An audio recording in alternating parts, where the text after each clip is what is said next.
Hello दोस्तों, इस video में हम लोग बात करेंगे इंडिया वर्सेस साउथ अफ्रीका के बीच जो टी20 सीरीज का पहला टी20 मुकाबला खेला जाएगा इसके बारे में। और दोस्तों, दोनों टीम्स के स्टैट्स के ऊपर पूरी डिटेल एनालिसिस करेंगे और हेड टू हेड कंपैरिजन करके जानेंगे कि जब दोनों टीम्स आमने सामने खेलती है तो कौन से ऐसे प्लेयर हैं जो कि एक दूसरी टीम के खिलाफ अच्छा परफॉर्मेंस करते हैं, जिसके आधार पर आप सभी को स्मॉल लीग की टीम और ग्रैंड लीग की टीम बनाने में आसानी हो। तो गौर कीजिएगा, इंडिया अपना पिछला टी20 सीरीज ऑस्ट्रेलिया से जीत कर आ रही है कुछ ही समय पहले, और साउथ अफ्रीका अपना पिछला टी20 सीरीज ऑस्ट्रेलिया से हार कर आ रही है इसी साल। तो ये मुकाबला दोस्तों 10 दिसंबर को शाम में 7:30 बजे से स्टार्ट होगा और ग्राउंड की बात करें तो किंग्स मेड स्टेडियम दुर्बन में यह मुकाबला खेला जाएगा। तो डायरेक्ट बात कर लेते हैं दोस्तों इस ग्राउंड की पिच रिपोर्ट के ऊपर।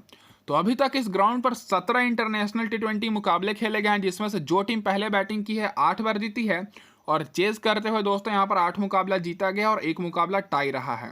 तो स्टैट्स के हिसाब से यही देखने को मिल रहा है कि टॉस उतना इंपॉर्टेंट नहीं रहने वाला है, लेकिन जो भी टीम टॉस जीतेगी पहले यहाँ पर बॉलिंग करने का ही निर्णय लेगी। अभी हम लोग जानेंगे आगे क्यों निर्णय लेगी। हाईएस्ट स्कोर की बात करें तो ऑस्ट्रेलिया कुछ ही महीने पहले यहाँ पर साउथ अफ्रीका के खिलाफ 226 रन का हाईएस्ट स्कोर बनाकर आ रहा है। इस ग्राउंड पर एवरेज स्कोर यहाँ पर आपको 160-165 के आसपास देखने को मिलेगा। लोएस्ट स्कोर 73 रन का है जो कि केनिया ने बनाया था। स्कोरिंग पैटर्न पर नजर डालिएगा तो दोस्तों यहाँ पर लो स्कोरिंग मैच मात्र 4 ही बार हुए हैं 17 मुकाबले में। बाकी दोस्तों 150 और 170 के बीच में 6 बार स्कोर किया है, 170 और 190 के बीच में 2 बार और 190 के ऊपर 5 बार स्कोर किया है। इसका मतलब यह है कि दोस्तों इस ग्राउंड पर बैट्समैन को काफ़ी मदद मिलती है, और खास करके फास्ट बॉलर को मैं आपको यहाँ पर स्पेशल बता देता हूँ।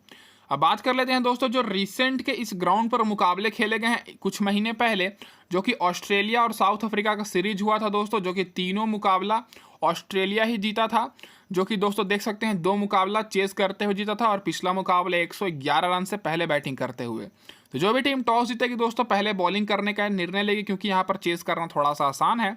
और जो 3 मुकाबला ऑस्ट्रेलिया और साउथ अफ्रीका के बीच हुआ था उसमें फास्ट बॉलर को मिला था दोस्तों 28 विकेट 3 मुकाबले में, और स्पिनर्स को मिला था मात्र 10 विकेट। तो देख सकते हैं कि यहाँ पर फास्ट बॉलर को ज़्यादा मदद मिलती है, तो आपको फास्ट बॉलर पर ज़्यादा फोकस करना है टीम बनाते समय। फर्स्ट इनिंग में दोस्तों फास्ट बॉलर को मिला था 19 विकेट और स्पिनर्स को मात्र 2 विकेट, और सेकेंड इनिंग में 9 विकेट फास्ट बॉलर को और स्पिनर्स को 8 विकेट। तो आप लोग सेकेंड इनिंग में जो टीम बॉलिंग कराएगी उसके स्पिन बॉलर और फास्ट बॉलर को ले सकते हैं, लेकिन जो टीम फर्स्ट इनिंग में बॉलिंग कराएगी उनके दोस्तों आपको केवल फास्ट बॉलर को ही लेकर चलना है। तो ये तो होगी दोस्तों पिच रिपोर्ट। अब इसके बाद बात कर लेते हैं यहाँ पर हेड टू हेड रिकॉर्ड्स के ऊपर। तो दोनों टीम्स के बीच अभी तक पूरे इतिहास में 23 बार आमने सामने टी20 के मुकाबले हुए हैं, जिसमें से इंडिया 13 बार बाजी मारी है और साउथ अफ्रीका 10 बार। तो यहाँ पर कांटे की टक्कर देखने को मिलती है। और दोस्तों रिसेंट का जो 3 मुकाबला खेला गया था 2022 में, जिसमें दोस्तों साउथ अफ्रीका पिछला मुकाबला वर्ल्ड कप में 5 विकेट से हरा कर आ रही है इंडिया को, फिर 49 रन से, और फिर इंडिया जीती थी एक मुकाबला 16 रन से।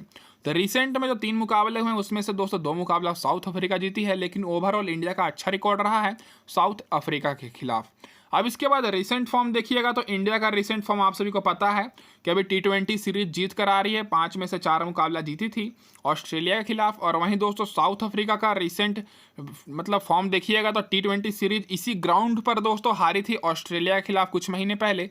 तो 5 में से मात्र 1 ही मुकाबला रिसेंट में जीती है। तो रिसेंट में दोस्तों साउथ अफ्रीका का उतना अच्छा रिकॉर्ड रहा नहीं है। अब इसके बाद दोस्तों हम लोग यहाँ पर डायरेक्ट बात कर लेते हैं हेड टू हेड रिकॉर्ड्स के ऊपर। इसे देखकर आपको अंदाजा लग जाएगा कि कौन से प्लेयर आमने सामने जब खेलते हैं तो अच्छा परफॉर्मेंस करते हैं, और इसके आधार पर आप सभी को कैप्टन और वाइस कैप्टन बनाने में भी आसानी होगी। तो मैं आप लोग से ज़्यादा कुछ नहीं मांगता, बस दोस्तों वीडियो को लाइक कर दीजिए, मेरे लिए इतना ही काफ़ी है। अब इसके बाद बात कर लेते हैं दोस्तों सबसे पहले बैटिंग सेक्शन से। तो इंडिया की तरफ से दोस्तों यहाँ पर देखा जाए तो जो player head to head record खेले हैं दोनों टीम्स की तरफ से, मैंने उन्हीं का केवल नाम लिखा है। तो ऋतुराज गायकवाड़ 5 मुकाबले खेले हैं, 96 रन बनाए हैं साउथ अफ्रीका के खिलाफ 19 के एवरेज के साथ, तो इनका उतना अच्छा रिकॉर्ड रहा नहीं है। सूर्य कुमार यादव का बहुत ही अच्छा रिकॉर्ड है दोस्तों, 62 का एवरेज है साउथ अफ्रीका के खिलाफ, तो इस मुकाबले के लिए इंपॉर्टेंट पिक रहेंगे। 4 मुकाबले में 187 रन बनाए हैं।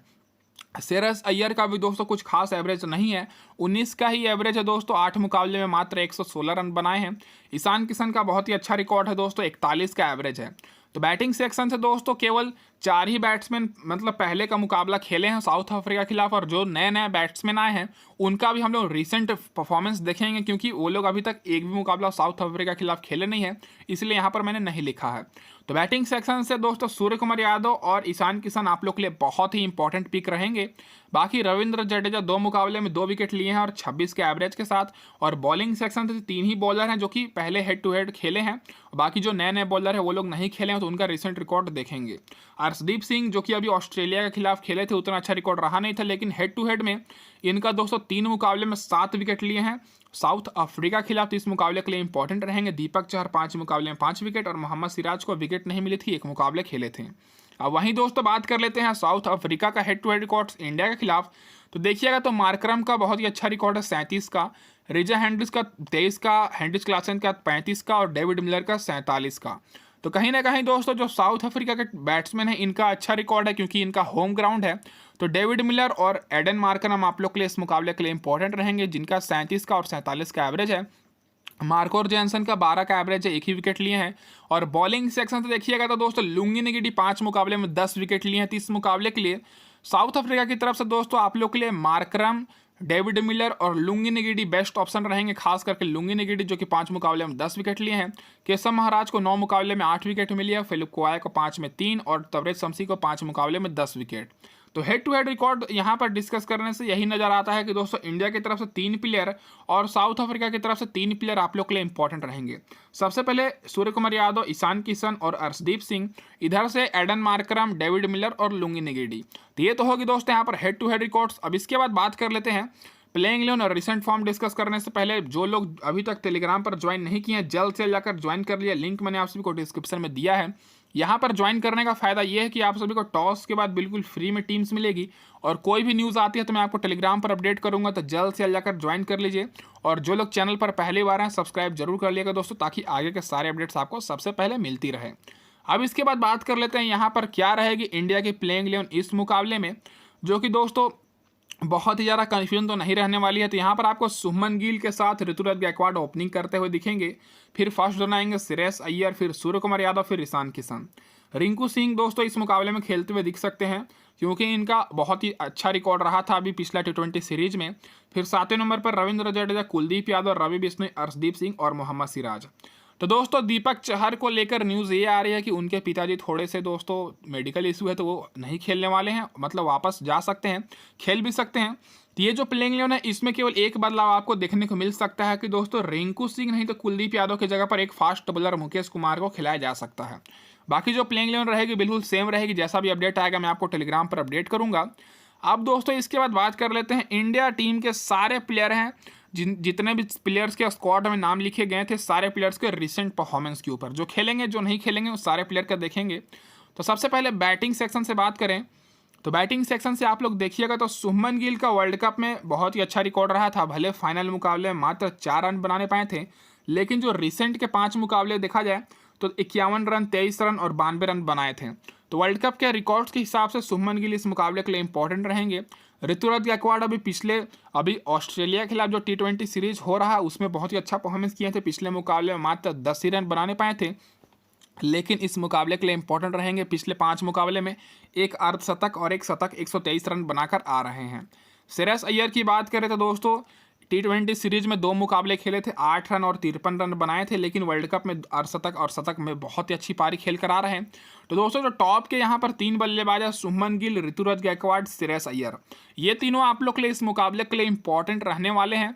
खास करके दोस्तों यहाँ पर शुभमन गिल और ऋतुराज गायकवाड जो कि दोस्तों बहुत ही अच्छे फॉर्म में है, श्रेयस अय्यर, तो ये तीनों आप लोग के लिए स्मॉल लीग, ग्रैंड लीग के लिए इंपॉर्टेंट रहेंगे। अब बात आती है दोस्तों सूर्य कुमार यादव और ईशान किशन की।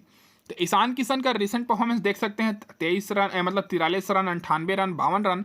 और सूर्य कुमार यादव का रिसेंट परफॉर्मेंस कुछ खास रहा नहीं था दोस्तों, अभी T20 सीरीज ऑस्ट्रेलिया के खिलाफ हुआ था।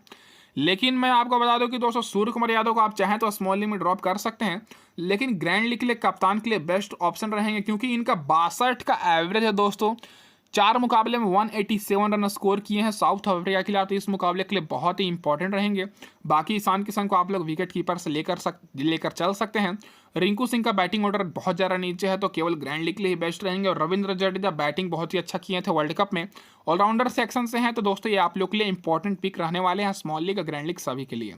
बाकी यशस्वी जायसवाल, जितेश शर्मा, तिलक वर्मा जो कि बेंच पर अभी बैठेंगे, तो इनका भी मैंने रिकॉर्ड लिख रखा। अगर ये खेलते हैं तो आप लोग के लिए इंपॉर्टेंट पिक रहेंगे, जिसमें यशस्वी जायसवाल और जितेश शर्मा का भी अच्छा रिकॉर्ड रहा था दोस्तों रिसेंट का T20 मुकाबले में। अब इसके बाद बात कर लेते हैं दोस्तों सारे इंडिया टीम्स के बॉलर्स के ऊपर। तो बॉलिंग में देखिएगा तो दोस्तों रिसेंट के जो 5 मुकाबले हुए हैं उसमें रवि बिश्नोई अभी सबसे ज़्यादा विकेट लेकर आ रहे हैं ऑस्ट्रेलिया के खिलाफ, जो कि T20 सीरीज हुई थी। तो रवि बिश्नोई इस मुकाबले के लिए इंपॉर्टेंट रहेंगे। बाकी रविंद्र जडेजा का भी रिकॉर्ड बहुत ही अच्छा था दोस्तों वर्ल्ड कप में। मोहम्मद सिराज का भी रिसेंट का 5 मुकाबले में वर्ल्ड कप में 7 विकेट लिए थे, कुलदीप यादव भी 6 विकेट। तो दोस्तों यहाँ पर मैं आपको बता दूं कि दोस्तों अगर आप लोग स्मॉल लीग की टीम जा रहे हैं तो मोहम्मद सिराज, रविंद्र जडेजा और रवि बिश्नोई, ये तीनों का आप लोग लीजिएगा। और अगर आप लोग ग्रैंड लीग में जा रहे हैं तो कुलदीप यादव ग्रैंड लीग के लिए इंपॉर्टेंट रहेंगे, और दीपक चाहर खेलने का कम चांसेस है। इनकी जगह पर मुकेश कुमार खेल सकते हैं, जो कि पिछला मुकाबले में 3 विकेट लेकर आ रहे हैं ऑस्ट्रेलिया के खिलाफ। और अर्शदीप सिंह का तो मैंने आपको बता ही दिया, 3 मुकाबले में 7 विकेट लिए हैं हेड टू हेड में। तो इस मुकाबले में डिफरेंशियल पिक रहेंगे दोस्तों हमारे अर्शदीप सिंह, क्योंकि ये जरूर खेलेंगे, और ये अगर खेलते हैं तो मात्र इनको 10 से 15% लोग लेंगे अपनी टीम में। तो आप सभी को मतलब अर्शदीप सिंह पर थोड़ा ज़्यादा फोकस करना है, क्योंकि इनका हेड टू हेड रिकॉर्ड अच्छा रहा है साउथ अफ्रीका के खिलाफ। ये सारे दोस्तों बॉलर्स के रिकॉर्ड मैंने यहाँ पर लिख रखा है, जो कि आप लोग देख सकते हैं रिसेंट के 5 मुकाबले का। ज़्यादा मैंने यहाँ पर मुकाबले का लिख नहीं रखा है, क्योंकि दोस्तों आप लोग फिर कंफ्यूज हो जाइएगा। अब इसके बाद बात कर लेते हैं दोस्तों क्या रहेगी साउथ अफ्रीका की इस मुकाबले में प्लेइंग 11। तो साउथ अफ्रीका की तरफ से आपको दोस्तों थोड़ा सा कन्फ्यूजन हो रहा होगा, क्योंकि नए नए प्लेयर्स के ज़्यादा नाम ऐड किए गए हैं।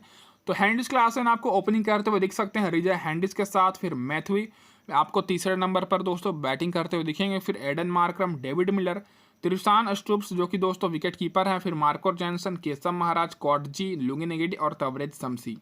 तो ये दोस्तों रहेगी पॉसिबल प्लेइंग 11 साउथ अफ्रीका के इस मुकाबले में। जो भी चेंजेस होगा मैं आपको टेलीग्राम पर अपडेट कर दूंगा बहुत पहले ही, तो आप सभी लोग टेलीग्राम पर जल्द से जल्द जुड़ जाइएगा। ये तो हो रहेगी दोस्तों प्लेइंग 11। अब बात कर लेते हैं सारे प्लेयर्स के रिसेंट के 5 मुकाबले के परफॉर्मेंस के ऊपर। तो सबसे पहले देखेंगे टॉप ऑर्डर के बैट्समैन जो कि ओपनिंग करेंगे हैंडिस क्लासन और रिजय हैंडिस की। तो इन दोनों का दोस्तों रिसेंट परफॉर्मेंस देखा जाए तो हैंडिस क्लासन का कुछ खास नहीं था दोस्तों वर्ल्ड कप में। वर्ल्ड कप का रिकॉर्ड मैंने यहाँ पर लिख रखा है, और जो आखिरी मुकाबला खेले थे सेमीफाइनल 47 रन बनाए थे। तो हैंडिस क्लासन को आप लोग चाहें तो ड्रॉप कर सकते हैं, इनकी जगह पर ईशान किशन को ले सकते हैं विकेट कीपर से, लेकिन आप लोग के लिए ग्रैंड लीग के लिए इंपॉर्टेंट रहेंगे। पिछले मुकाबले में अच्छे फॉर्म में दिखे थे। बाकी रिजय हैंडिस स्मॉल ग्रैंड लीग के लिए इंपॉर्टेंट रहेंगे। रिसेंट के 5 मुकाबले में 2 मुकाबले इनका अच्छा गया था, और 85 रन भी एक मुकाबले में बनाकर आ रहे हैं। और यहाँ पर मैथ्यू ब्रेट्स की बात करें तो दोस्तों इनका रिसेंट परफॉर्मेंस एवरेज रहा था, तो ये केवल ग्रैंड लीग के लिए खेलेंगे, बेस्ट रहेंगे। रिसेंट में इनका 19 रन बना कर आ रहे हैं पिछले मुकाबले में। मार्करम का दोस्तों बहुत ही रूखा सूखा पिछला यहाँ पर वर्ल्ड कप गया है दोस्तों 5 मुकाबले रिसेंट का, लेकिन एक मुकाबले में रिसेंट के 5 मुकाबले में 91 रन बनाए हैं।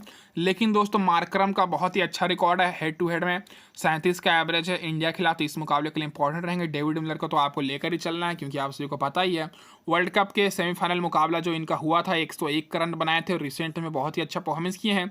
और इनका दोस्तों 47 का एवरेज है इंडिया के खिलाफ, तो दोस्तों आप लोग के लिए इंपॉर्टेंट तो रहेंगे ही। बाकी त्रिशान स्टुप्स ग्रैंड लीग के लिए और मार्को एंडरसन दोस्तों स्मॉल लीग ग्रैंड लीग दोनों के लिए, क्योंकि स्टार्टिंग में बॉलिंग कराएंगे, स्विंग बॉलिंग कराएंगे, तो यहाँ पर मार्को जॉनसन इंपॉर्टेंट रहेंगे। जो बैट्समैन बेंच पर बैठे हुए उनका मैंने रिकॉर्ड लिख रखा है, तो अगर वो खेलते हैं तो आप लोग के लिए ग्रैंड लीग के लिए ही इंपॉर्टेंट रहने वाले हैं। तो यहाँ पर सारे बैट्समैन का मैंने रिसेंट के 5 मुकाबले का रिकॉर्ड लिख रखा है, तो आप लोग यहाँ पर देख सकते हैं वीडियो को पॉज करके। अब इसके बाद दोस्तों बात कर लेते हैं और साउथ अफ्रीका के सारे बॉलर्स के रिसेंट के 5 मुकाबले के रिकॉर्ड्स के ऊपर। तो ज़्यादातर बॉलर अभी ओडीआई वर्ल्ड कप खेल कर आ रहे हैं, जैसे कॉटजो हो गया, मार्को जैनसन, तबरेज शम्सी, महाराजा, लुंगी निगेडी। तो दोस्तों सारे दोस्तों यहाँ पर जो बॉलर हैं सारे का दोस्तों अभी ओडीआई का ही रिकॉर्ड है। रिसेंट के 5 मुकाबले में कॉटजे दोस्तों 13 विकेट लिए हैं, Marco Jansen 9 wicket, Tabraiz Shamsi 9 wicket, Maharaja 8 wicket, Lungi Ngidi 6 wicket. तो अगर आप लोग स्मॉल लीग की टीम बना रहे हैं सेफ ऑप्शन के लिए आप लोग के लिए यहाँ पर कॉटजे बेस्ट रहेंगे रिसेंट फॉर्म के हिसाब से, मार्को जैनसन और दोस्तों तबरेज शम्सी, केसर महाराज, दोनों में से एक स्पिनर को आप लोग ले सकते हैं। मेरे हिसाब से केसर महाराज बेस्ट रहेंगे, क्योंकि इंडिया के खिलाफ इनका अच्छा रिकॉर्ड रहा है दोस्तों हेड टू हेड में, चाहे कोई भी फॉर्मेट हो। और वहीं ग्रैंड लीग के हिसाब से देखा जाए तो लुंगी निगिडी बेस्ट रहेंगे, 5 मुकाबले में 10 विकेट लिए हैं। मात्र इनको दोस्तों बहुत ही कम लोग लेंगे, 30-35% ही लोग लेंगे अगर दोस्तों लुंगी निगिडी मतलब खेलते हैं तो। इस मुकाबले के लिए लुंगी निगिडी मेगा ग्रैंड लीग के लिए बहुत ही बेस्ट ऑप्शन रहेंगे। इनका हेड टू हेड रिकॉर्ड अच्छा है। बाकी दोस्तों स्मॉल लीग के हिसाब से मैंने बता दिया, और जो बॉलर बेंच पर बैठे हुए उनका मैंने रिसेंट रिकॉर्ड लिख रखा है, तो यहाँ पर आप सभी को उनका भी रिकॉर्ड यहाँ पर आप लोग देख सकते हैं, जो कि आप लोग को बिल्कुल भी कन्फ्यूजन नहीं होना है। मतलब कन्फ्यूजन नहीं होना। मैं आप सभी से एक बार फिर से बोल देता हूँ कि दोस्तों आप सभी को टेलीग्राम पर ज्वाइन करना बहुत ज़्यादा ज़रूरी है, क्योंकि फाइनल अपडेट्स आपको वहीं पर मिलेंगे टॉस के बाद। तो सभी लोग जल्द से जल्द जाकर डिस्क्रिप्शन में मैंने लिंक दिया, ज्वाइन कर लीजिए। और मैं आप लोग से ज़रा कुछ नहीं मांगता, बस दोस्तों वीडियो को लाइक कर दीजिए, मेरे लिए इतना ही काफ़ी है। अब इसके बाद दोस्तों बात कर लेते हैं यहाँ पर की प्लेयर्स के ऊपर दोनों टीम्स की तरफ से, जो कि आप सभी के लिए बहुत ही इंपॉर्टेंट रहेंगे। तो ये जो मैं की प्लेयर दूंगा दोस्तों, ये स्मॉल लीग और ग्रैंड लीग दोनों के लिए रहेगी। तो सबसे पहले बात कर लेते हैं इंडिया की तरफ से। तो शुभमन गिल और ऋतुराज गायकवाड़ आप लोग के लिए इंपॉर्टेंट रहेंगे, क्योंकि दोस्तों इस ग्राउंड पर दोस्तों दोनों बहुत ही अच्छा खेलेंगे। और यहाँ पर मैं आपको एक इंटरेस्टिंग स्टैट्स मैं ये बता दूं कि इंडिया और दोस्तों साउथ अफ्रीका के बीच इस ग्राउंड पर 2007 में दोस्तों पहले एक मुकाबला हुआ था T20 का। बहुत पहले हुआ था दोस्तों, 17-16 साल पहले, और उस मुकाबले में इंडिया जीती थी। तो देख सकते हैं कि हेड टू हेड में इस ग्राउंड पर एक तरह से देखा जाए तो इंडिया का रिकॉर्ड रहा है अच्छा खासा। अब इसके बाद बात कर लेते हैं दोस्तों यहाँ पर की प्लेयर्स के ऊपर। तो ऋतुराज गायकवाड़, शुभमन गिल बेस्ट रहेंगे, फिर Shreyas Iyer, Arshdeep Singh head to head के हिसाब से, और रवि बिश्नोई रिसेंट फॉर्म के हिसाब से। बाकी हैंडिस क्लासन, मार्करम बेस्ट रहेंगे, खास करके मार्करम हेड टू हेड के रिकॉर्ड के हिसाब से। मार्को जैनसन, KSM महाराज, लुंगी निगिडी यहाँ पर हेड टू हेड रिकॉर्ड के हिसाब से, जो कि 5 मुकाबले में 10 विकेट लिए हैं, और अर्शदीप सिंह 3 मुकाबले में 7 विकेट एक दूसरे टीम के खिलाफ। तो ये होगी दोस्तों यहाँ पर हमारी पूरी डिटेल एनालिसिस। मैं उम्मीद करता हूँ कि आपको एक एक चीज़ अच्छे से समझ में आई होगी। और चैनल पर पहली बार आए तो सब्सक्राइब जरूर कर दीजिएगा, ताकि आगे के सारे अपडेट्स आपको सबसे पहले मिले। धन्यवाद दोस्तों आप सभी का वीडियो देखने के लिए।